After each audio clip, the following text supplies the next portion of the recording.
So we've been going through the Beatitudes in Matthew chapter 5, and so if you want to go ahead and if you have a Bible with you, turn in your Bible to that, or flip to your phone, or get on whatever app that you use, or if you brought a handout, if you got a handout from outside, we have everything there as well. And the sermon title today is I'm calling it Two Sides of the Same Coin, because today we're going to be talking about meekness. And meekness is a weird term. It's a word that we don't really use that much anymore. I can't tell you the last time I heard someone use the word meek in a sentence. And it's actually a very strange word when translated. It can mean a couple different things depending on the translation of your Bible that you have. It could say, blessed are the humble. It could say, blessed are the gentle. Or it could say, blessed are the meek. And so there's a couple different ways, but I really want us to focus here on this specific word this morning of meekness and kind of what it means. And there's two meanings that both end up in the same place. But before we can really dive into that, I think we really need to explore the world in which Jesus was proclaiming this message to, which right in the middle of this sermon, he reads, "Blessed are the meek, for they will inherit the earth." And so to understand who Jesus is talking about is blessed, which Pastor Nathan touched on a couple Sundays ago, and enable for us to understand what the earth means, what earth are the meek inheriting, we have to understand where Jesus is coming from. And to understand where he's coming from, we have to take a little history course. We're going to have to travel back in time and look at the culture in which Jesus is speaking to, which at the time in the first century, we have the Romans that were occupying Israel and Jerusalem and all around where Jesus was at. And something cool that the Romans did that I think is pretty, intersects with kind of our society today is that they connected the world. That through the road systems, more people could travel to places where they couldn't normally travel. Because of the aqueducts, more people had clean water than ever. And so people had more availability to resources. They had more availability to each other. But what we see is that this is a very, very cutthroat society. This is a world that is all about status. It's all about power. It's all about who you are and who you know. And if you don't know anyone of power, or if you don't have any power, you're out of luck. You're at the bottom. And those who are above you that control your world, the place that you're living, do not care about you. They could care less. There was no welfare. There was no church system. There were no nonprofits. You were just out of luck. You had to work day in and day out. And if you were lucky enough to have some sort of status and power, you were trying to up the next person. You're trying to get more power. You're trying to get more authority and more influence. Because the more of that you gained, the more control you had over your world, over your experience.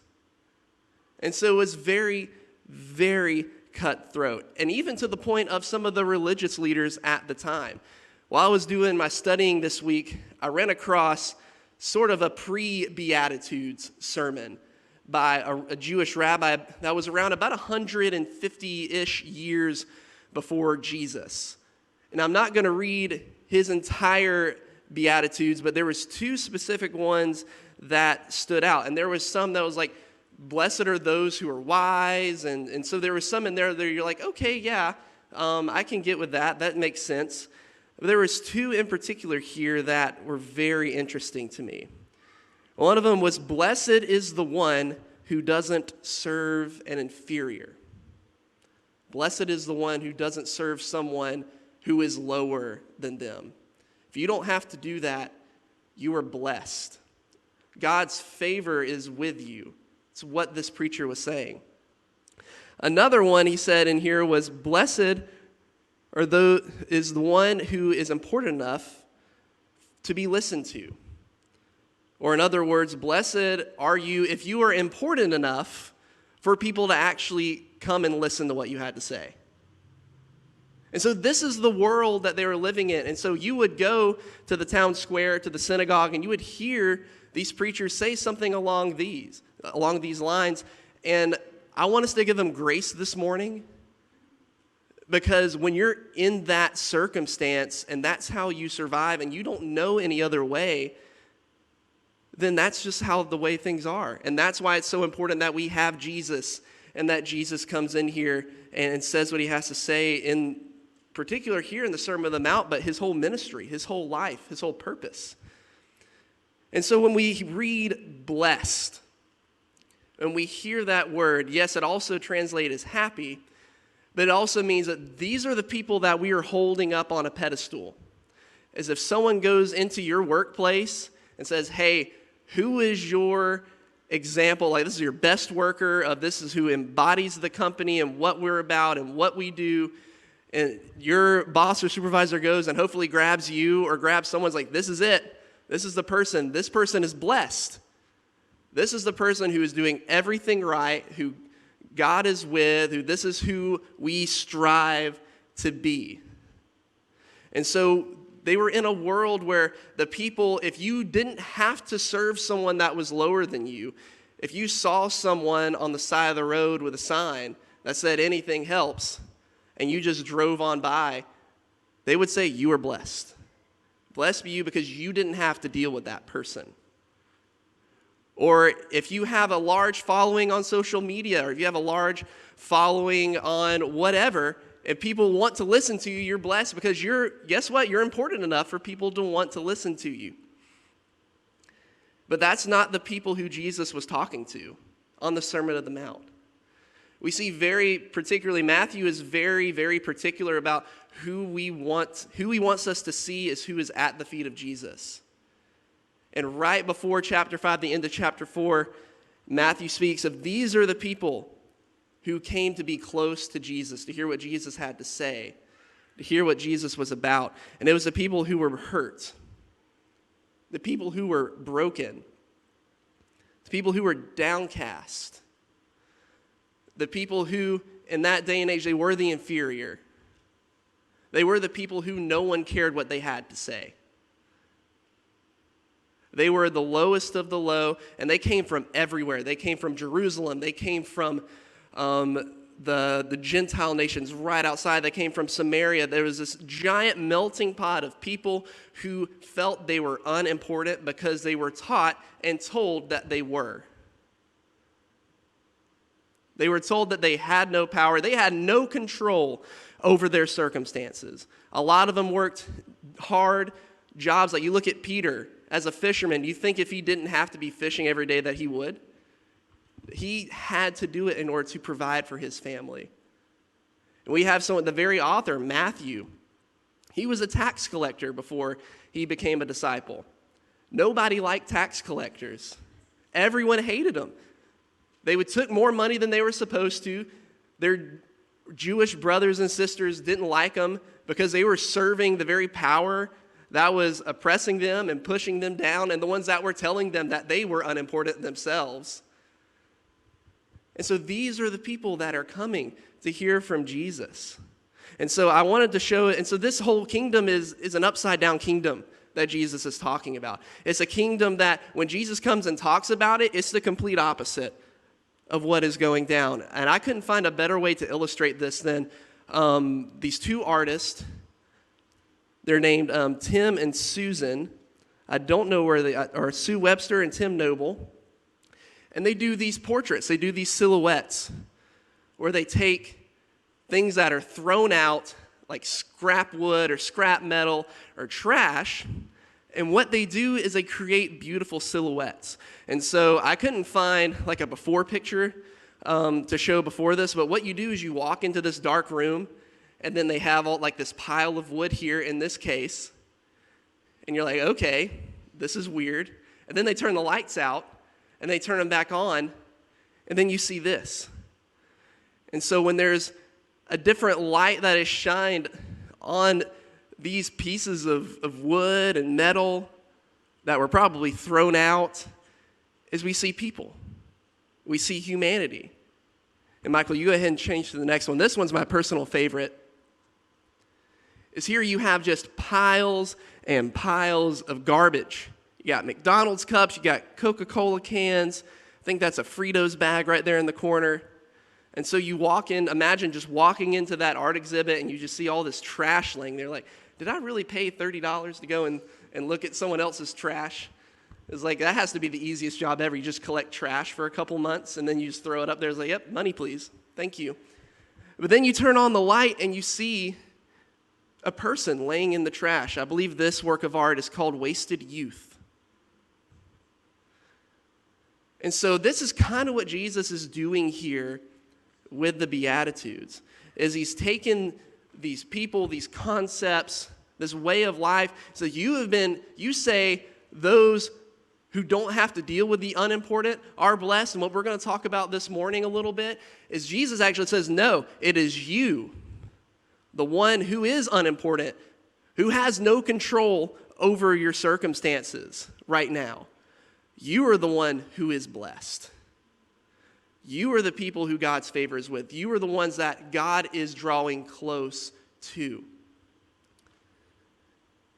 And so that is the audience, originally, who Jesus is talking to. That doesn't mean that we cannot receive anything from that. I received a ton of insight and wisdom just from diving into this week. That was really challenging because, to be completely honest, when I started reading that, I was like, I don't really fully connect with that audience. And that's okay. I don't think, there might be some of us that do, but there might be a lot of us that don't. But I believe the Spirit really has something in store for us of what it means to be meek and how we can become blessed through that. And so, talking about two sides of the same coin,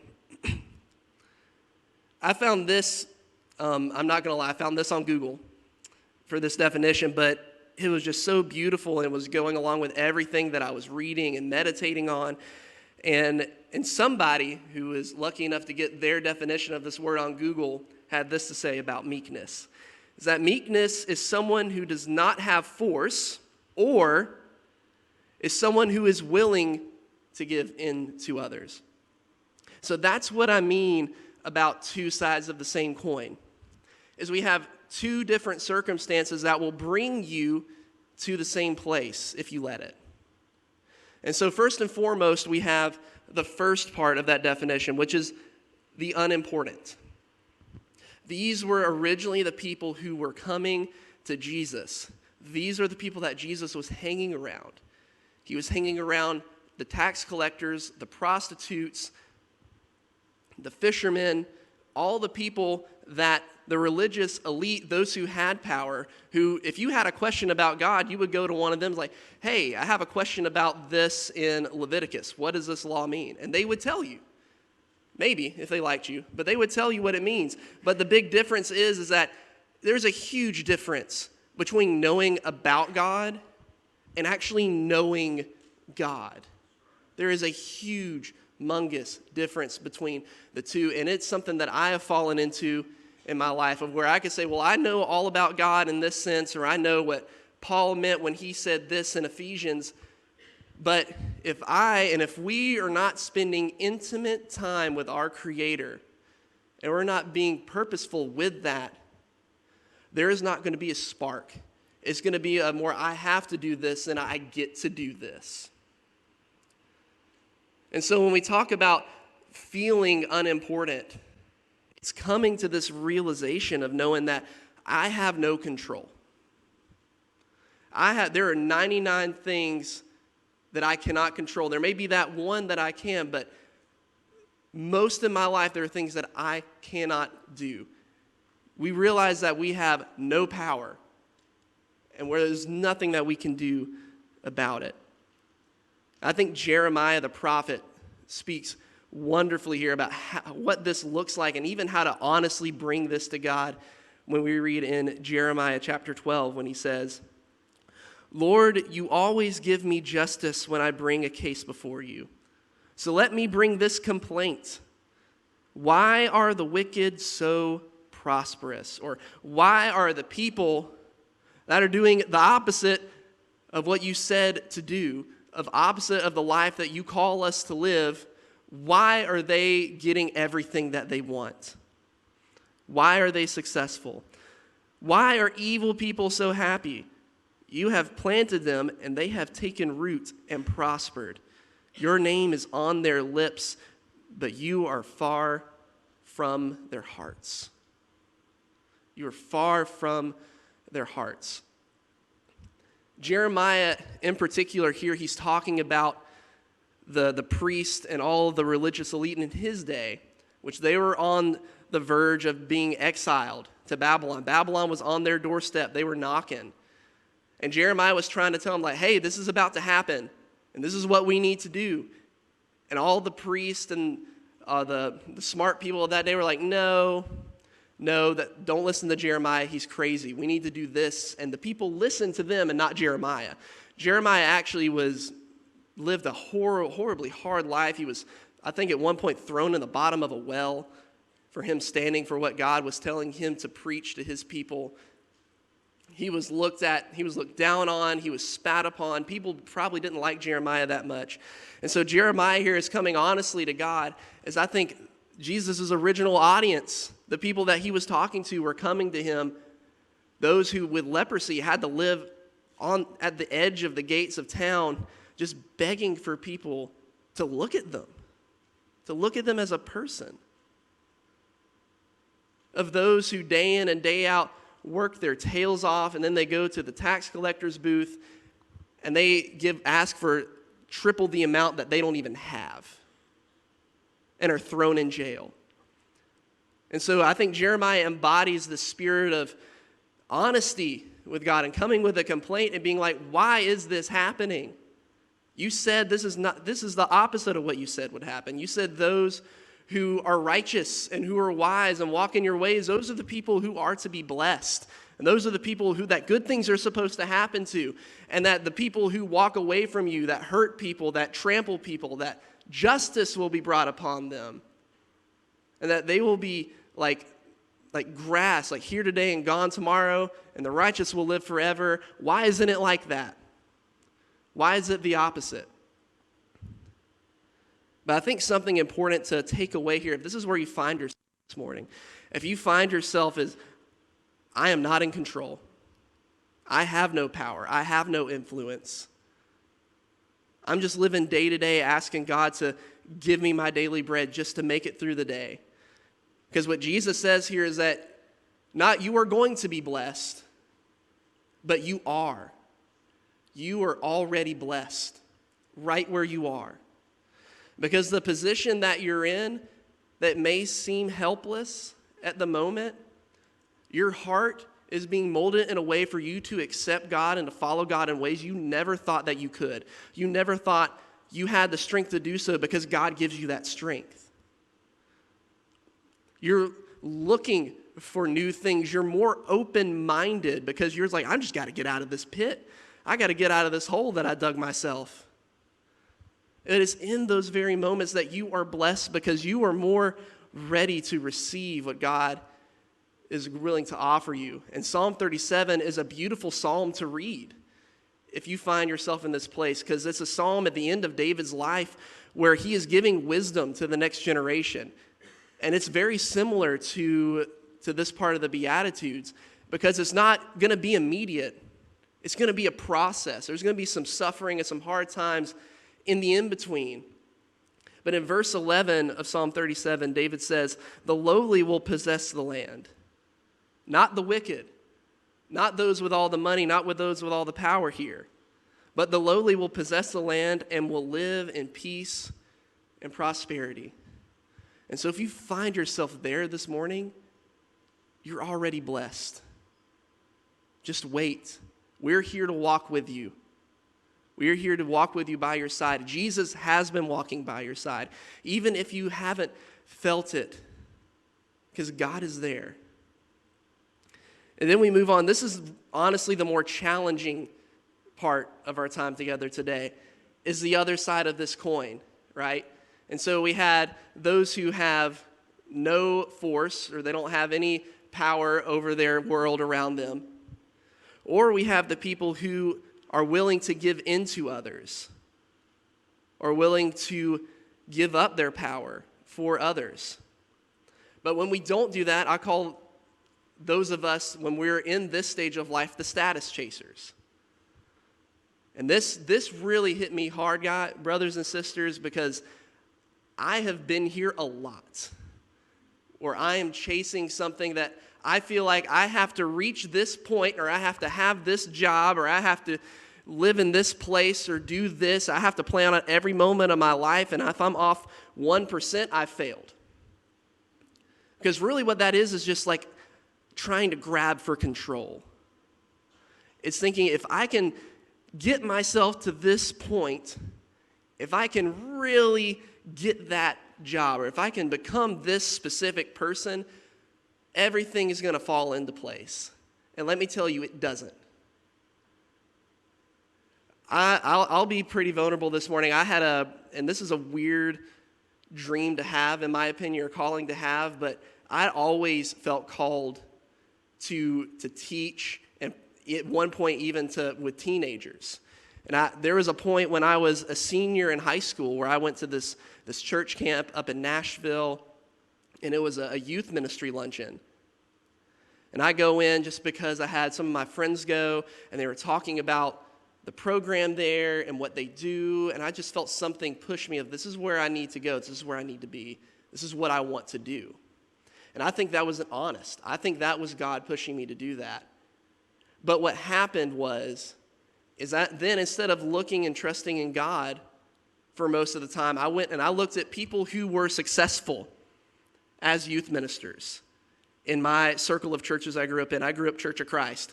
And I don't know about many other denominations, but Church of Christ youth ministry is huge. It's a huge business there. It's normally like one in particular person. It's normally a guy, and they're super enthusiastic, and they're like, we do all these big trips, and we do all this fun stuff, and we have all these big programs. And so I looked at those people, and those were the people who were being successful, even though I was learning in my classes of what you need to do is you need to work on getting to know the people you're with. Is being intimate, of knowing who you are serving, the church that you're in, the people that you are serving. That is what matters, not the big programs. I was like, yeah, but those are the ones with hundreds of kids, and they look like they're having a lot of fun. And my mentor at the time, that's how he ran his youth ministry. And I'm like, this is how I have to do it. And then I got the job. I got the job that I thought I always wanted, that I dreamed for. And that's the whole reason I moved to Pensacola, was to go and do that. And it was great the first year and a half, and then I hit a wall. And I felt this immense amount of guilt because I felt like everything was supposed to be perfect, and it wasn't. There were parts of it that I saw in that role that I made mistakes. I learned some of the ugly side of church in that way, which I'm thankful for now, and I'm so blessed to be where I'm at. I'm just being honest. But it wasn't all that it was cut out to be. And I was devastated because I thought, this is what I thought I was always supposed to be doing, God. Why? Why am I here when I feel like I shouldn't be doing this? This is everything that I thought that you wanted for me, but really what I was saying is, this is everything that I wanted. Why isn't it the way that I want it to be? Because, folks, that's what happens. I mean, we look at certain characters in the Bible, certain people in the Bible. I think of three in particular. I think of Joseph, I think of David, and I think of Peter. You know, we have Joseph, who's the youngest of all his brothers, like David was. And he was a shepherd, right? He had great gifts of interpreting dreams, but he's a little bit cocky, enough to where his brothers were like, yeah, we're going to kill you. And their older brothers had to talk him out of it. And so he gets shipped off to Egypt as a slave. And so he becomes the favorite son of his father, a shepherd to a slave. And he becomes a pretty good one under the person that he's serving. And then we won't go into the story, but the wife wants to go get coffee with him. We'll just say that. And he's like, no, I don't do that. And she gets him thrown in jail. And so then he goes from a shepherd to a slave to a prisoner. And then he gets his chance to use his gift in front of Pharaoh. And then he becomes the second most powerful man in Egypt. And it's not to say look at how far he came, and this is like the peak of what God had in store for him is God used him in every single moment, every single position, every single job he had in order to fulfill God's promise to his people. David's the same way, also the youngest of all of his brothers, also a shepherd. Dad didn't even invite him to the banquet, didn't even invite him to the party when Samuel the prophet came to see who was going to be the next king. He was out in the field. He didn't even know about it, maybe. And so then he becomes a great warrior. He becomes a musician and close to the royal family, to then becoming a fugitive, on the run, living in caves, not knowing what day was going to be his last, to becoming probably the greatest king Israel ever had. And again, it's not that we go shooting forward like, oh, he went from shepherd boy to king. Man, that's what we need to shoot for. We have some of the best and deep psalms of lament from the times where David was on the run, the times where David was struggling. God was working through each and every part, and each and every part is unique and different and special, but neither one is greater than the last. And then we have Peter. Peter was a fisherman, right? In this age that we're talking about, with Roman captivity, where probably we don't know much about Peter, but we know that fishing was not the most fun profession at that time. It was hard, grueling work. He had to stay up all night, and when Jesus runs into Peter, they weren't doing too hot. Business was about to go bankrupt. And so Jesus says, give up everything and come follow me. And so he basically becomes a college student on the move for a couple years. He gives up everything. He was married. He said, nope, I'm going. I'll come and visit sometimes, but I'm going to go follow this guy. And he does good sometimes, just like we do, and then he falls short other times. But then we see near the end of his life, he is one of the main leaders in the early church. God was using Peter just like those other two through every single moment. And this is why it's so dangerous to play this game, is when Jesus talks to his disciples in Luke 14.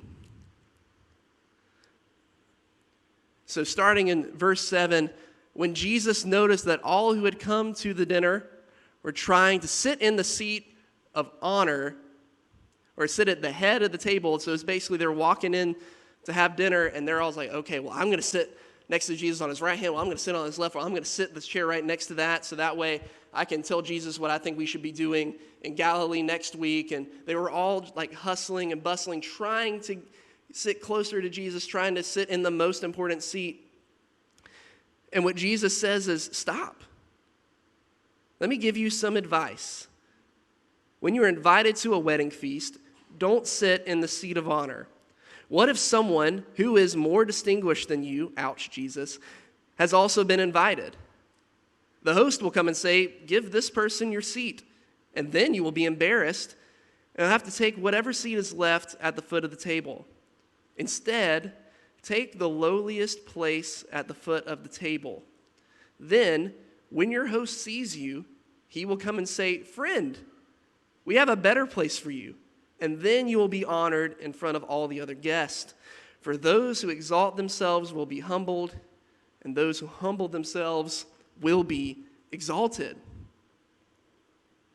And that's not to say, this is what I used to think of this passage when I was a kid. I was like, okay, well, if I just act really humble and I go ahead and take this seat, then I'm going to get what I want. And I don't think that's what Jesus is talking about here. Jesus is saying when you walk into a room, when you walk into a wedding feast in this sense, your mind shouldn't be, and your heart shouldn't be in a place of, how can I make myself the most important person here? Or I remember, this reminds me, this is so funny, I'm thinking about this right now, but who remembers first day of orientation at school? When you go in, normally you would dress really nice. I feel like such a jerk, but I would go in there and I would say, you know what, who am I cooler than in this room? Okay, yeah, he's definitely less cool than me. I'm good to go. Okay, I probably will be the coolest kid in the class. My teacher's going to love me. This is awesome. But that's like how I naturally thought. It's funny to say it now, but that's the first example. That's what's happening here with Jesus, is they're ranking themselves in order to who is most important, which is natural because that's the world that they live in. That's all that they know. And Jesus is trying to gracefully and sometimes like really push them, say, hey guys, guess what? That's not what it's about. And you've heard me teach about this. When you walk into one of these places, you should feel and you should take the place of the least important person. You should take the place of the least important person. So that when you are noticed, you're not only are you not embarrassed, but you don't even go get to sit in the seat of honor, but people see that humility. And they wonder where that humility comes from. They start asking questions of, I know Bill is a successful small business owner, and I don't understand why he gives this much money away. I don't understand why he's this generous. I don't understand why he doesn't act like a big macho man when he walks in the room and he still buys the socks from Walmart. I need to figure out where this is coming from. It's from where that curiosity and those questions that we can really share the gospel to those around us. But part of that is taking a risk. And so for us to be meek, we have to take a risk and open ourselves up to what God wants to offer.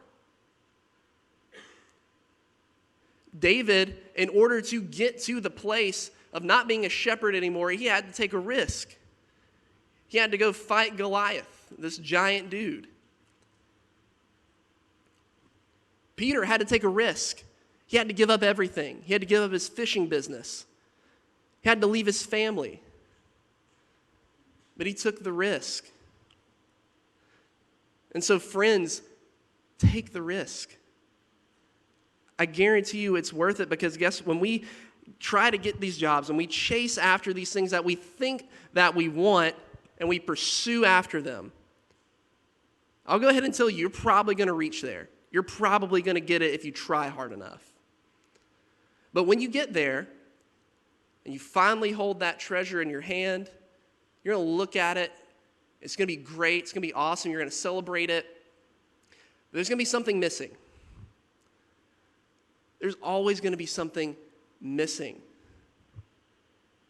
Because I believe there's always something more in store. And when we are aligned with God and we are walking closely with God, the more that we receive is life. The more that we receive is blessing.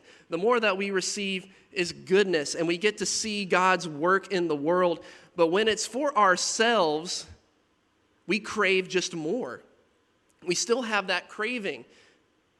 But we fill it with other things that don't fill us up. And so it's just this life of consuming with nothing to show for it.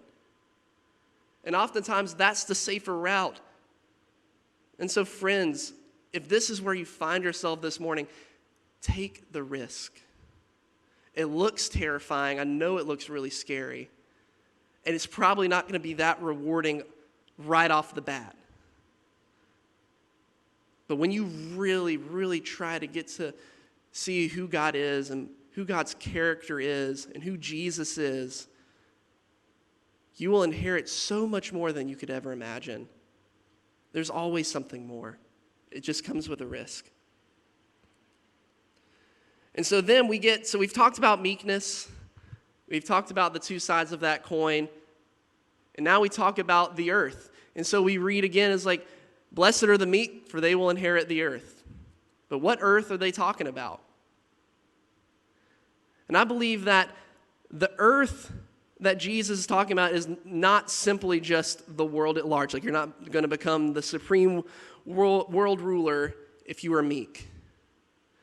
But going back to what we talked about, this upside down kingdom, Jesus was announcing and is announcing today something new is happening. A new world is coming into being where when you're mourning, when you're at your lowest spot, God is with you and you are blessed. This world is something that, and Jesus is talking about the kingdom of God is coming. That's the world Jesus is talking about. And when we read and when we say the Lord's Prayer of, may your will be done here on earth as it is in heaven, it's not that we can just get two heavens, it's that heaven is coming into one with earth. I love what Eugene Peterson, who translated the Message, this is how he translates Matthew 5:5. He says, you are blessed when you are content with just who you are, no more, no less. That is the moment you will find yourselves proud owners of everything that cannot be bought. Everything that cannot be bought. And so this life is a new life that we can live right now. It's not something that we have to wait on. It's not something, well, if I wait till the day that I die and then I give my life to Jesus, then I'll go to heaven. Jesus is saying, no. I want you to experience heaven right now. Because it's here. It's here for the taking. And it's when you find yourselves in these places, these spaces of hurt and of sorrow, and of where you know that you can really speak in to a situation, but you feel God's hugging you back, you release that power. But we don't know how to do that unless we are close to Jesus. And Paul encourages us in Ephesians, put on your new nature, kind of like clothes. Take off your old clothes, put on your new clothes, your new nature, created to be like God, truly righteous and holy. I know those are two churchy words, but basically, righteous is living in right relationship with God and with people, doing right by someone. Holy is set apart. You are set apart from what is currently going on. You are a part of something new that is happening. So that's why Jesus is saying, rejoice and be glad, because there is newness here and it's on the way. There's more that is coming.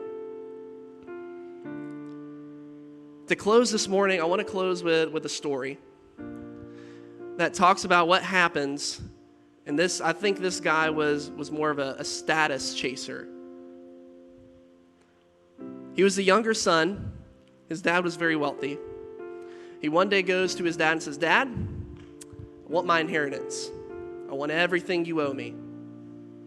Everything that you have that you've been saving up for the day that you die, I want it now. It's basically him saying, you're as good as dead to me.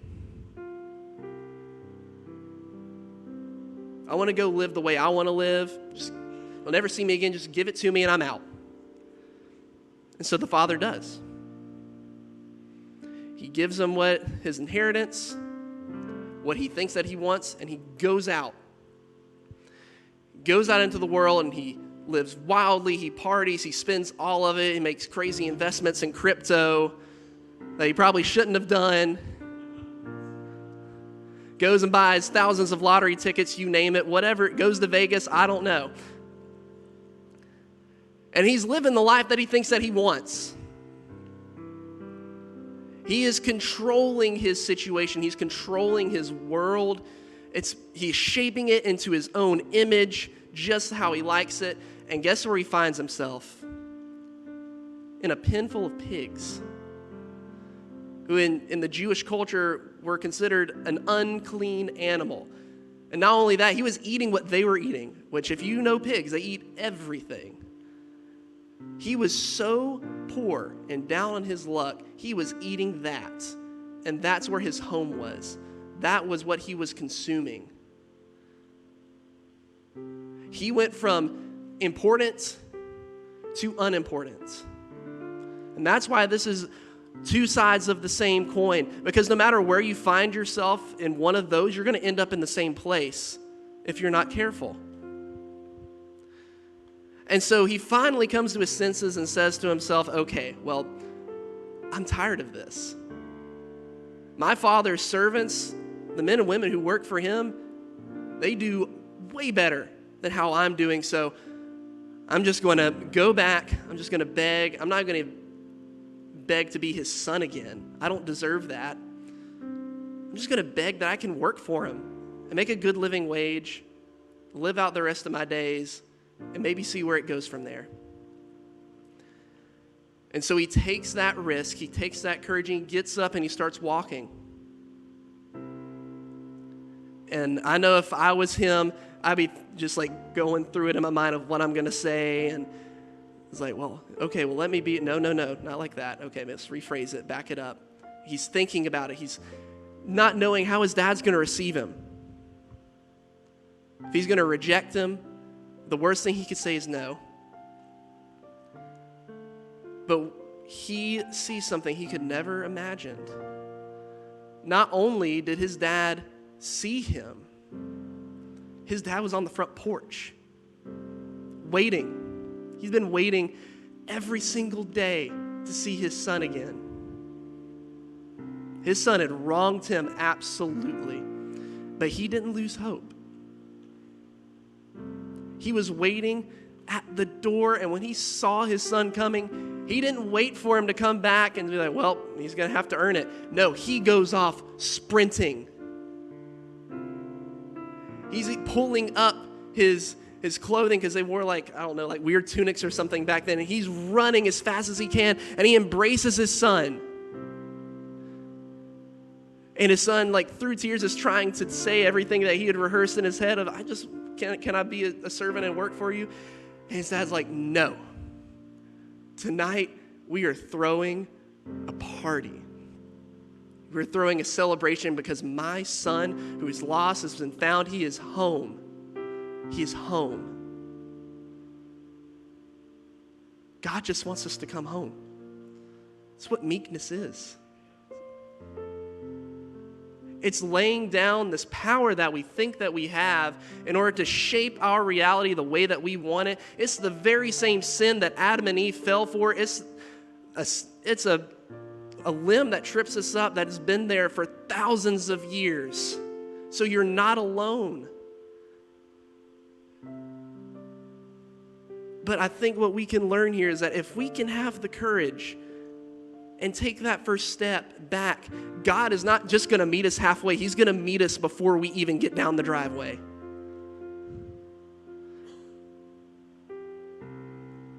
And there will be rejoicing. There will be singing. There will be so much celebration, as Jesus says at the end here, for one lost soul than 99 righteous. So come home. Just come back home. It's where you belong. It's where we all belong, or in the arms of our Creator, now and forever. We can experience it now. We don't have to wait. I don't care what you've done. God just wants you to come back to His house. Because even though that sometimes we mess up and we don't feel like it, Jesus thought that you, each of us, were literally someone to die for. He's thought of each of you as someone literally to die for. And we may not think that we're worth much sometimes, but that is not the way that Jesus sees you. He humbled himself and took on the burden of your sins so that you don't have to. And something that's really interesting about the word meek in Greek, it's only used 4 other times. And most of it is in Matthew's gospel. And so we read it here in Matthew 5, and then we read it in Matthew 11. And so as we close this morning, will you close your eyes? I wanted to read this as a prayer over all of us, of knowing that Jesus isn't asking us to do something that we cannot attain to, that Jesus himself did this very thing.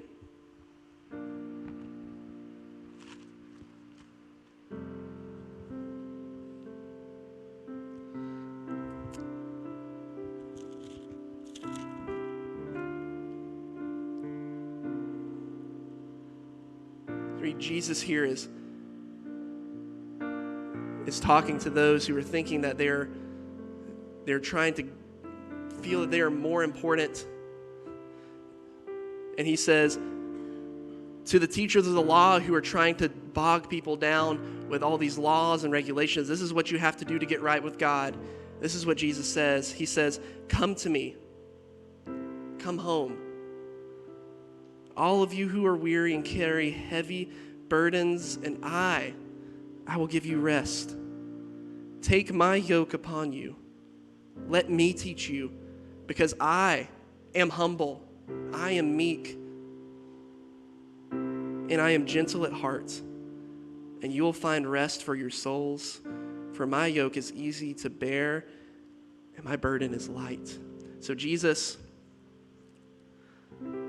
we love you. May us take that step today, even if it's a small one, closer to you. Knowing we don't have to have it all together, or knowing that we absolutely don't have it together at all, that you are constant, you are good, and you fulfill your promises. And so I pray for each and every one of these souls here this morning. I just pray that we come home. We come home to you, Jesus. And we find joy dwelling in your presence. That our inheritance is when we share your story, we share our story, and we see others experience freedom and celebrate with them. That is our inheritance. It's something that we cannot buy. It's something that we cannot touch. We cannot put a price on. But it's more than anything we could ever imagine. Jesus, we love you. It's in your name that we pray this. Amen.